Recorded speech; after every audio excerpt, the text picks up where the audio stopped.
भगवती वासुदेवाय। मैं नीलम आप सभी का आपके अपने चैनल प्रभु भक्ति संगीत में हार्दिक स्वागत करती हूँ।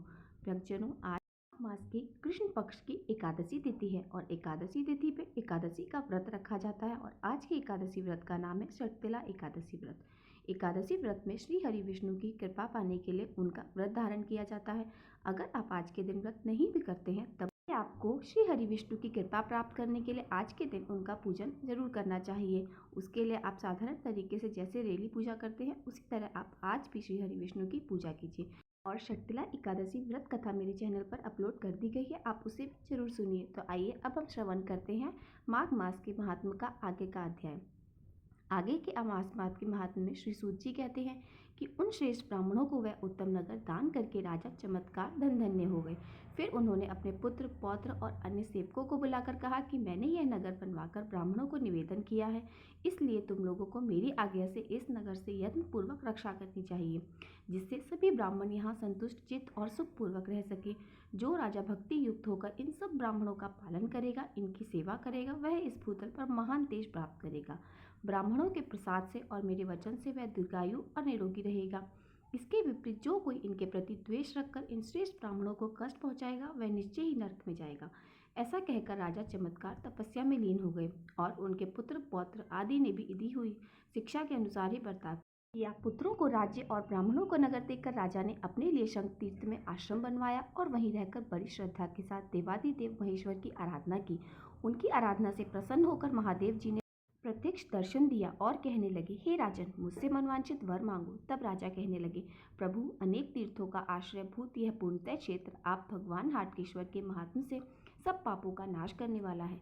संपूर्ण देवताओं के अधीश्वर, मैंने श्रद्धा युक्त पवित्र चित्त से इस उत्तम नगर का निर्माण करा के ब्राह्मणों की सेवा में समर्पित किया है। इस नगर में आप अपने समस्त पार्षद गणों के साथ सदा अचल रूप से निवास करें। भगवान शिव ने कहा, राजन, मैं इस नगर में अचल होकर निवास करूंगा, इसलिए तीनों लोक में अचलेश्वर नाम से मेरी ख्याति होगी। जो भी मनुष्य यहाँ पर आकर यहाँ स्थित हुए मेरे स्वरूप का भक्ति पूर्वक दर्शन करेगा, उसके यहाँ संपूर्ण देवताओं की विभूतियाँ अविचल रूप से निवास करेंगी। जो माघ मास के शुक्ल पक्ष की चतुर्दशी में श्रद्धापूर्वक मेरे लिंगम विग्रह को घी से स्नान कराएगा, उसका समस्त पाप सूर्योदय से अंधकार की तरह नष्ट हो जाएगा। इसलिए राजन, तुम यही मेरे लिंग में स्वरूप की स्थापना करो, मैं यहाँ अचल रूप से अवश्य ही निवास करूंगा। ऐसा कहकर देवेश्वर से अंतर्ध्यान हो गए। फिर राजा ने शीघ्रतापूर्वक एक परम मनोहर मंदिर तैयार कराया और उसमें शिवलिंग को स्थापित किया। उसके दर्शन, स्पर्श, ध्यान और पूजन से मनुष्य जन्म से लेकर मृत्यु तक के पापों से मुक्त हो जाता है। शिवलिंग की स्थापना जब हो गई तब एक आकाशवाणी हुई कि हे राजन, मैं इस लिंग में नित्य निरंतर निवास करूंगा। मेरे इस विग्रह की छाया सदा अचल होगी, वह केवल पृष्ठभाग की होगी और दूसरी किसी दिशा में स्थिर नहीं होगी। फिर राजा ने सभी दिशाओं में सूर्य के स्थित होने पर उस शिवलिंग की छाया को सदा एक ही रूप से अविचल देखा, जिससे उन्हें बड़ी प्रसन्नता हुई और फिर उन्होंने भूमि में मस्तक रखकर उस शिवलिंग को प्रणाम करके अपने आप को धन्य माना। श्री सूत जी कहते हैं, महर्षियों, आज भी शिवलिंग की छाया वैसी ही दिखाई देती है जो सबको विस्मय में डालने वाली है। जिसकी मृत्यु 6 महीने के भीतर ही होने वाली है, वह उस छाया को नहीं देख पाता। उस क्षेत्र में रहने वाले उस मनुष्य भगवान अचलेश्वर के महात्म से संपूर्ण मनवांछित फल प्राप्त कर लेते हैं। हे महर्षि, उस तीर्थ में चैत्र कृष्ण चतुर्दशी को ब्रह्मा, विष्णु और शिव आदि सभी देवता, संपूर्ण तीर्थ, सभी मंदिर, नदी, समुद्र आदि जो भी पवित्र करने वाली शक्तियां हैं, वे सब उपस्थित होती हैं। जिस समय इंद्र रक्त सरंग पर्वत को उस प्रदेश में ले आए थे, उसी समय उन्होंने यह कह दिया था कि तुम्हारे समीप सब देवता आएंगे, इसलिए उस समय एक बार उस पर्वत की परिक्रमा कर लेने पर उत्तम कल्याण की प्राप्ति होती है। उस दिन वहाँ जो कुछ भी आदरपूर्वक दान किया जाता है वह सूर्य और चंद्रमा की स्थिति काल तक अक्षय पुण्य देने वाला होता है। जो कोई मनुष्य वहाँ भक्ति पूर्वक उत्तम अन्न से ब्राह्मणों को भोजन कराता है, उसे किया गया तीर्थ का फल प्राप्त होता है। जो जिसकी कामना से चिंतन करता है, उस पर्वत की परिक्रमा करता है, वह उसी कामना को पा लेता है और जो निष्काम भाव से परिक्रमा करता है वह मोक्ष का भोगी होता है। इसलिए बुद्धिमान पुरुष को चाहिए कि वे सब कार्य छोड़कर प्रयत्नपूर्वक रक्त श्रृंग पर्वत के पास भूमि का दर्शन करें। ब्राह्मणों, भगवान हाटकेश्वर का वह क्षेत्र स्मरण करने से भी मनुष्य को पवित्र कर देता है, फिर दर्शन और स्पर्श से पवित्र कर दे। इसलिए तो कहना ही है क्या, श्री सूत जी कहते हैं कि ब्राह्मणों, उस क्षेत्र की लंबाई चौड़ाई 5 कोस की है। उसके पूर्व में गया, शीर्ष पश्चिम में नरसिंह जी का स्थान और दक्षिण तथा उत्तर में गुड़केश्वर शिव है पहले वह हाटकेश्वर क्षेत्र कहलाता था। आगे चलकर वही संसार में सर्वपाप नाशक उत्तम तीर्थ के रूप में विख्यात हो गया। राजा चमत्कार ने जब से वह स्थान ब्राह्मणों को दे दिया, तभी से उन्हीं के नामों में उसकी प्रसिद्धि हुई और लोग उसे चमत्कारपुर कहने लगे। पूर्व काल में विदुर नाम से प्रसिद्ध एक हेवंशी राजा हो गए थे। वो बड़े बड़े यज्ञ करने वाले दानपुर अपनी सेना के साथ हिंसक पशुओं से भरे हुए उस वन में शिकार खेलने के लिए गए। वहां उन्होंने सांपों के समान विषैले बाणों से कितने ही चीते, शेर, व्याघ्र और सिंह आदि पशुओं को मार डाला। उन्हीं जंगली जंतुओं में से एक पशु उनके बाण से घायल होकर भी धरती पर नहीं गिरा और बाण लेकर जोर से भागा। राजा ने भी कौतूहलवश उसका पीछा किया और अपना घोड़ा दौड़ा लिया। इस प्रकार वे अपनी सेना को छोड़कर दूसरे घने जंगल में जा पहुंचे, जो मन में भय उत्पन्न करने वाला था। उसमें प्रातः कांटेदार वृक्ष भरे हुए थे। वहां की सारी भूमि पथरीली, रूखी और जल से हीन थी। उस वन में जाकर राजा विदुर भूख प्यास से व्याकुल हो गए और उस दुर्गम वन का अंत ढूंढते हुए अपने घोड़ों को कोड़े से पीट पीट कर हाँकने लगे, क्योंकि घोड़ा भी थक गया था और आगे चल ही नहीं रहा था। जब कोड़े से पीट पीट कर हाँक कर घोड़ा भी हवा से बातें करने लगा और उसने आखिरकार राजा को सब जंतुओं से दूर दुर्गम मार्ग में पहुंचा दिया। अंत में वह घोड़ा भी धरती पर गिर पड़ा। फिर भूख प्यास से व्याकुल राजा उस वन के अंदर पैदल ही चलने लगे। एक जगह लड़खड़ाकर गिर पड़े। इतने में ही उन्होंने आकाश में अत्यंत भयंकर 3 प्रेत देखे, जिन्हें देखकर वे भय से थर्रा उठे और जीवन से निराश होकर बड़े दुख से बोले कि तुम लोग कौन हो? मैं भूख प्यास से पीड़ित हूँ, राजा विदुर हूँ। शिकार करने के लिए जीव जंतुओं से रहित इस वन में आ पहुंचा हूँ। तब उन 3 प्रेतों में से जो सबसे बड़ा था, उसने विनयपूर्वक हाथ जोड़कर कहा, महाराज, हम तीनों प्रेत हैं और इसी वन में रहते हैं।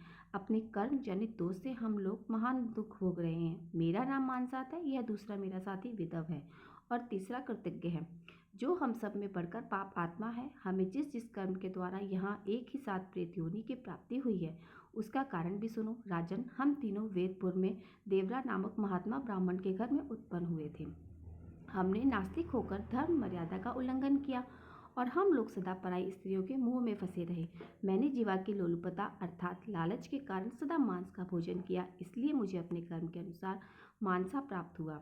महाराज, ये दूसरा जो आपके सामने खड़ा है, इसे देवताओं का पूजन बिना ही सदा अन्न ग्रहण किया है। उसी कर्म से इसे इस प्रेत में योनि में आना पड़ा और देवताओं के विपरीत चलने के कारण इसका नाम विदव हुआ। और जिस पापी ने सदा दूसरों के साथ कृतज्ञता विश्वासघात किया, वही अपने कर्म के अनुसार कृतज्ञ कहलाता है। राजा ने पूछा, इस मनुष्यलोक में सभी प्राणी आहार से ही जीवन धारण करते हैं। यहाँ इस घने जंगल में तुम लोगों को कौन सा आहार मिलता है, सो मुझे बतलाओ। मानसात कहने लगा, राजन, जिस घर में भोजन के समय स्त्रियों में युद्ध होता हो, वहाँ प्रेत भोजन करते हैं। राजन, जहाँ बलि वैष्णव्य किए बिना और भोजन से पहले अग्रा अथवा गौग्रास निकाले बिना भोजन किया जाता है, उस घर में भी प्रेत भोजन करते हैं। जिस घर में कभी झाड़ू नहीं लगता, जो कभी गोबर आदि से नहीं लीपा जाता, जहाँ मांगलिक कार्य और अतिथि आदि के सत्कार नहीं होते, उनमें भी प्रेत भोजन करते हैं। जिस घर में फूटे हुए टूटे हुए बर्तनों का त्याग नहीं किया जाता और वेद मंत्रों की ध्वनि नहीं होती, वहाँ प्रेत भोजन करते हैं। जो श्राद्ध दक्षिणा से रहित और शास्त्रोक्त विधि से हीन होता है और जिस पर रजस्वला स्त्री की दृष्टि पड़ जाती है, वह श्राद्ध और भोजन हमारे अधिकार में आ जाता है। जो अन्न केश, मूत्र, हड्डी और कफ आदि से संयुक्त हो गया और जिसे हीन जाति के मनुष्य ने छू लिया, उस पर भी हमारा अधिकार हो जाता है। जो मनुष्य असहिष्णु करने वाला, दूसरों को कष्ट देकर प्रसन्न होने वाला, कृतज्ञ और गुरु की शैया पर सोने वाला है और जो वेदों और ब्राह्मणों की निंदा करता है, ब्राह्मण कुल में पैदा होकर मांस खाता है और सदा प्राणियों की हिंसा करता है, वह प्रेत होता है। जो पराई स्त्री में आसक्त, दूसरों का धन हड़प लेने वाला और पराई निंदा से संतुष्ट होने वाला हो और धन की इच्छा से नीच और वृद्ध पुरुष के साथ अपनी कन्या का विवाह कर देता है, वह प्रेत होता है। जो मनुष्य उत्तम कुल में उत्तम विनयशील और दोष रहित पत्नी का त्याग करता है, जो देवता, स्त्री और गुरु का धन लेकर उसे लौटा नहीं देता और जो ब्राह्मणों के लिए धन का दान होता देख उसमें विद्या डालता है, वह प्रेत बन जाता है। राजा ने सुना तो पूछा, मानसात, अब यह बताओ कि कौन सा कर्म करने से मनुष्य प्रेत नहीं होता। तब मानसात कहने लगा, जो पराई स्त्रियों को माता के समान, दूसरों के धन को मिट्टी के ढेले के समान और सभी प्राणियों को अपने समान दिखता है, वह कभी प्रेत नहीं होता। जो सदा अन्नदान में तत्पर, विशेषता अतिथि सत्कार में प्रेम रखने वाला, स्वाध्यायशल और व्रतपरायण होता है, वह प्रेत नहीं होता। जो शत्रु और मित्र में संभाव रखने वाला और मान तथा अपमान में भी समता का त्याग ना करने वाला है, वह प्रेत नहीं होता। जो धर्म में लगे हुए तथा धर्म मार्ग पर चलने वाले मनुष्य का उत्साह बढ़ाता है, वह भी प्रेत नहीं होता। जो सदा यज्ञ कर्म में लीन, सदैव तीर्थ यात्रा परायण और सदा शास्त्र श्रवण करने वाला है, वह मनुष्य प्रेत नहीं होता। जो बावली, कुआं और पोखरे बनवा लेकर बगीचे बनवाकर प्याऊ लगवाता है, वह भी प्रेत नहीं होता। राजन, हम इस प्रेत योनि से बहुत कष्ट पा रहे हैं, तुम हमारा उद्धार करने वाले हो जाओ।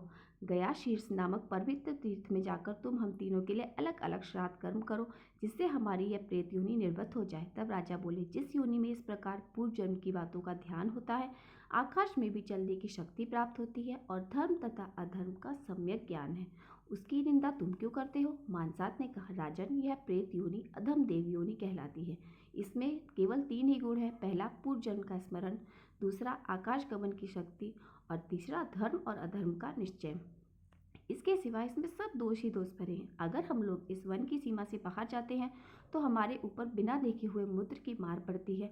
इसके सिवा समस्त धार्मिक क्रियाओं का अनुष्ठान केवल मनुष्य के लिए निहित है, प्रेत योनि या फिर देव योनि में गए हुए जीवों के लिए नहीं। राजन, सब सूर्य वृष राशि पर स्थित होते हैं। जब ज्येष्ठ की चिलचिलाती हुई धूप में हम प्यास से व्याकुल होकर दूर से ही जल से भरे हुए जलाशयों को देखते हैं, अगर उनके पास चले जाएंगे तो हमारे ऊपर अदृश्य मुद्र की मार पड़ेगी।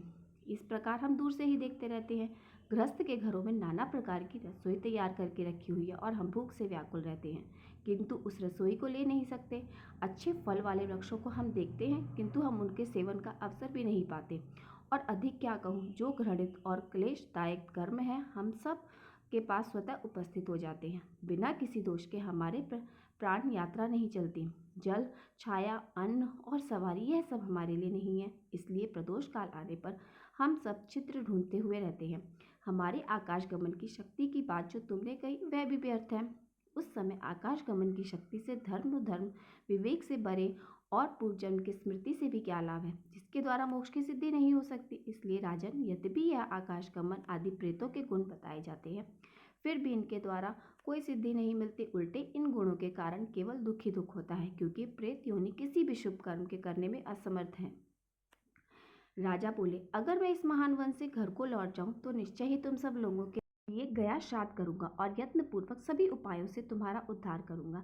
इस समय तुम मुझे मनुष्यों से सेवित कोई जलाशय बताओ, जिससे जल प्राप्त करके मैं तुम्हारा उपकार कर सकूं। मानसात ने कहा, राजन, इस स्थान से थोड़ी ही दूर पर एक जलाशय है, जो तरह तरह के वृक्षों से घिरा हुआ है और चित्त को सुख प्रदान करने वाला है। तुम यहाँ से सीधे उत्तर की ओर चले जाना। और सूत जी कहने लगे। तदंतर राजा विदुर धीरे धीरे उत्तर दिशा की ओर चल पड़े। थोड़ी ही दूर पर हरे भरे वृक्षों का समुदाय दिखा पड़ा। वहां हंस वक्त तथा सारस आदि पक्षी उड़ रहे थे। वहां पहुंचकर राजा ने सौम्य प्राणियों से सुसेवित एक मनोहर आश्रम देखा। वहां एक वृक्ष के नीचे तपस्वी जनों से सुवेदित मुनि श्रेष्ठ जैमिनी विराजमान थे। उनके समीप जाकर महाराज ने उनके चरणों में मस्तक झुकाया और भूमि पर बैठे मुनियों के शिष्यों को भी प्रणाम किया। उन सब ने राजा को देखकर पूछा, महाराज, इस निर्जन वन में तुम कहाँ से आए हो? तब राजा ने कहा, इस समय मुझे प्यास लग रही है, पहले पानी पीकर फिर मैं अपना हाल बताऊंगा। तब उन्होंने राजा को जल दिया। राजा ने उसमें प्रवेश करके जल पीकर प्यास बुझाई और नीचे गिरे हुए वृक्षों का फल लेकर इच्छापूर्वक भोजन किया। पूरी तरह से तृप्त होने पर वे पुनः महर्षि जैमिनी के पास गए और उन्हें प्रणाम करके बैठ गए। फिर उन्होंने अपना वृत्तांत कहना प्रारंभ किया कि मुनिवर, मैं विदुर नाम से प्रसिद्ध राजा हूँ। महेश्मतीपुरी में मेरा निवास स्थान है और मैंने अपनी सेना को साथ लेकर इस भयंकर वन में प्रवेश किया था। मेरे सब सैनिक लताओं और झाड़ियों की आड़ में छुपकर मुझे अदृश्य हो गए, पता ही नहीं चला। उन सैनिकों को अब क्या हाल होगा। मेरा घोड़ा भी गिरकर एक स्थान पर पड़ गया और मेरी आयु शेष थी कि मैं घूमता हुआ यहाँ आ पहुँचा। मुनिवर, अब संध्या का समय आ गया है, इसलिए हम सब लोगों को यथा योग संधि उपासना आदि विधि करनी चाहिए। फिर मुनियों और राजा ने संग उपासना की। धीरे धीरे रात हो गई। इसी समय राजा की सेना के कुछ मनुष्य ने ढूंढते हुए वहां आ पहुंचे और उन्हें देखकर बड़े आदर से बोले, अहो भाग्य, महाराज मिल गए। ऐसा कहकर वे राजा के चरणों में गिर पड़े। फिर उठकर उन्होंने राजा के सैनिकों के कष्ट जो देखे थे और सुने थे बतला दिए। फिर उन सभी सैनिकों के साथ राजा वृक्ष के नीचे ही पत्ते बिछाकर सो गए। प्रातःकाल उठकर उन्होंने पूर्वाहन कृतना संध पासन आदि पूरा किया। फिर मुनिवर जैमिनी को प्रणाम करके उनकी आज्ञा लेकर अपने सेवकों के साथ महेश्मतीपुरी की ओर प्रस्थान किया। मार्ग पूछते हुए धीरे धीरे चलकर राजा कुछ समय में ही अपने निवास स्थान पर जा पहुंचे और कुछ समय विश्राम करके उन्होंने शीघ्र ही शीर्ष की यात्रा कर दी। और समय अनुसार वहां पहुंचकर राजा ने स्नान किया और धुले हुए वस्त्र धारण करके पवित्र होकर श्रद्धा युक्त हृदय से पहले मानसात का श्राद्ध किया। फिर रात में सोते समय स्वप्न में उन्होंने देखा कि मानसात दिव्य माला और वस्त्र धारण किए हुए दिव्य विमान पर आरूढ़ है। उस समय मानसात ने राजा से कहा, हे राजन, तुम्हारी कृपा से मैं प्रेत योनि में मुक्त हो गया हूँ। तुम्हारा कल्याण हो, अब मैं स्वर्गलोक को जाऊंगा।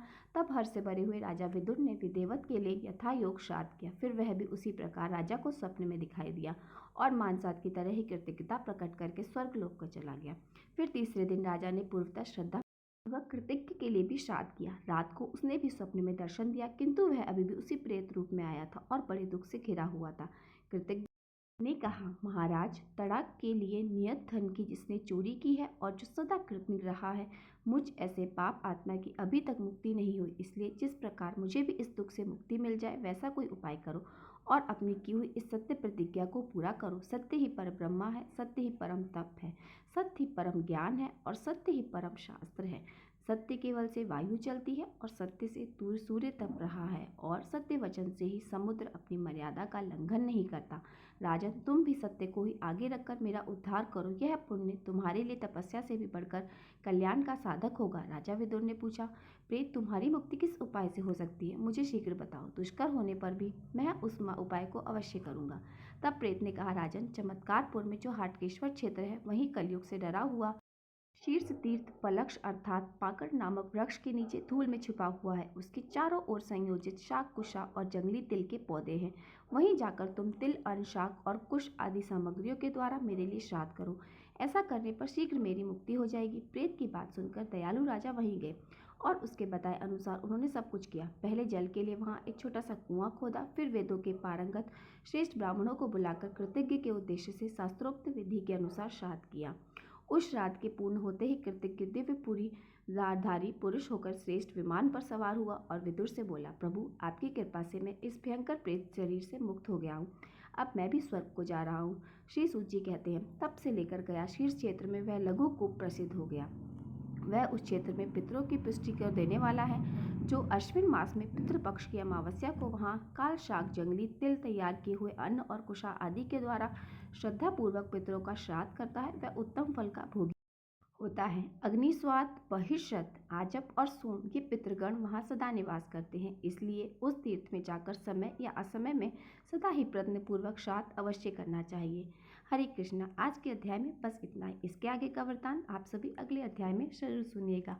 आज का वीडियो पसंद आया हो तो वीडियो को लाइक और मेरे साथ जुड़े रहने के लिए चैनल को सब्सक्राइब अवश्य कर लीजिए। मिलते हैं आपसे अगले वीडियो में। हरे कृष्णा।